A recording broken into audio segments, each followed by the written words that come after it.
क्या हो जब आप पिकनिक मनाने गए हों और आपके साथ अजीबोगरीब घटना घटने लगे।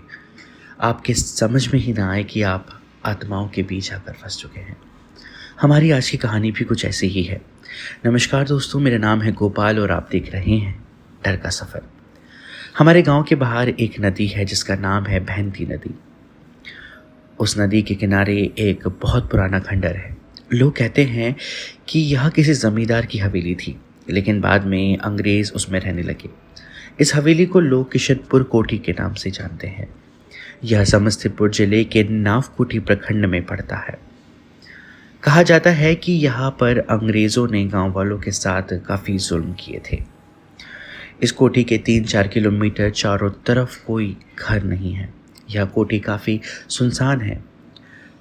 इसके अहाते में आम, शीशम आदि के काफ़ी पेड़ पौधे हैं। कोठी में शायद किसी के ना रहने के कारण जगह जगह पर जंगल उग चुके हैं। हालांकि कोठी के आगे से कच्चा रास्ता भी निकलता है। एक बार की बात है, मैंने 4 दोस्तों के साथ उस कोठी पर पिकनिक बनाने की योजना बनाई, जिसके लिए सारा सामान लेकर हम लोग शाम में उस कोठी पर पहुंच गए। आगे से रास्ता होने के कारण दिन में लोगों की थोड़ी सी आवाजाही रहती थी, इसलिए हम लोगों ने रात में पिकनिक बनाने का सोचा। हम लोगों का प्लान था कि चिकन चावल के साथ शराब के भी मज़े ले लेंगे। इसलिए हम लोगों ने पिकनिक बनाने के बाद 9-10 बजे रात तक लौटने का प्लान किया था। हम लोगों ने पहले चिकन को फ्राई किया, उसके बाद शराब पीने का सोचा। जैसे ही हम लोगों ने 4 गिलास में पैक बनाए और चिकन खाने लगे, तभी देखता हूँ कि एक एक करके गिलास खाली हो गए। पहले तो हमारी समझ में ही कुछ नहीं आया कि ये चारों गिलास खाली कैसे हो गए। फिर हमको लगा कि गिलास टूटा हुआ होगा, इसलिए शराब बह गई। हालांकि अंधेरा हो गया था। ग्लास के आसपास देखने पर पता चला कि शराब का कोई निशान नहीं है या ज़मीन गीली नहीं है। हम लोग काफ़ी हैरान परेशान थे कि आखिर यह क्या हो रहा है। हम लोगों ने कितना मेहनत करके ये प्लान बनाया था। फिर हम लोगों ने दूसरा पैक बनाया और देखते ही देखते चारों ग्लास एक एक करके फिर खाली हो गए। तब हम लोगों के समझ में आया कि ज़रूर यहाँ पर कोई अनजानी शक्ति है जो शराब पी रही है। चारों तरफ अंधेरा हो चुका था। अब हम लोगों को इस घटना के बाद डर लगने लगा। घर से बर्तन, स्टोव इत्यादि सामान लेकर गए थे। स्टोव पर चिकन बन रहा था। बर्तन छोड़कर जाने पर घर में पिटाई होने का भी डर था। डर के मारे चारों लोग एक ही जगह बैठकर किसी तरह खाना खाकर जाने के बारे में सोच रहे थे।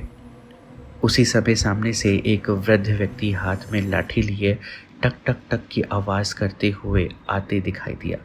लाठी की आवाज़ सुनकर हम लोग काफ़ी भयभीत हो गए थे, लेकिन वहाँ से भागने में भी नहीं बन पा रहा था। कुछ देर के बाद वह वृद्ध व्यक्ति वहाँ पर आया और पूछा, यहाँ क्या कर रहे हो? उस बूढ़े व्यक्ति को देखकर हम लोगों का डर थोड़ा कम हुआ। हम लोगों ने बताया कि हम लोग यहाँ पिकनिक मनाने के लिए आए हैं। उसने कहा कि तुम लोगों को पिकनिक मनाने के लिए यही जगह मिली? यह सुनकर हम लोगों को फिर से भय लगने लगा। खाना बन जाने के बाद हम लोगों में से एक दोस्त नदी से पानी लाने के लिए चला गया। काफ़ी देर तक जब वह वापस नहीं आया, तब हम लोगों ने उसके नाम से पुकारना शुरू किया, लेकिन कोई आवाज़ नहीं आई। रात के 8:30 बज चुके थे। हम लोगों ने सोचा कि शायद डर के मारे वह घर चला गया होगा। अब हम लोगों ने खाना खाने के बाद सोचना बंद कर दिया। जो भी सामान बना हुआ था उसे लेकर घर की ओर चले गए।